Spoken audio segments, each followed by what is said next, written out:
Hi, it's me again with Corel Draw Tips and Tricks. Not saying you'll ever draw this, but you might learn a few tools. Some sort of like a pinwheel, really easy.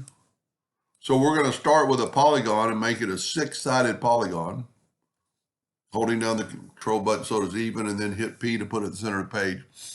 And then we're going to draw a 2-point line from the center to that one, and then from that node to that node, and that's all you need to do. Set your nudge distance on something pretty big. Get your Smart Fill tool, and let's color that in and nudge it over, color that in and nudge it over, and that way you can get rid of your outline. We'll go ahead and nudge these back. I'm going to take this and use the Interactive Fill tool to give it some darkness. I'm actually going to try to make it a little bit darker than the first one I did. Kind of make it even. Whoop, that'll happen. Just take that and kind of raise it up. Maybe move that in, make it not quite so dark. And then click on this one and go downwardly and put black in there. That's a little bit too much, so we can angle this down. That's all you need to do.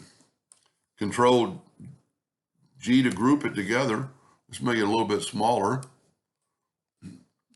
Then we're going to Control D to make a duplicate. Double click on your X and move it down the rotation to that node, and then rotate it 90 degrees. Control D, and there you have it. Pretty cool. Hope that helped a little bit. Thank you for watching.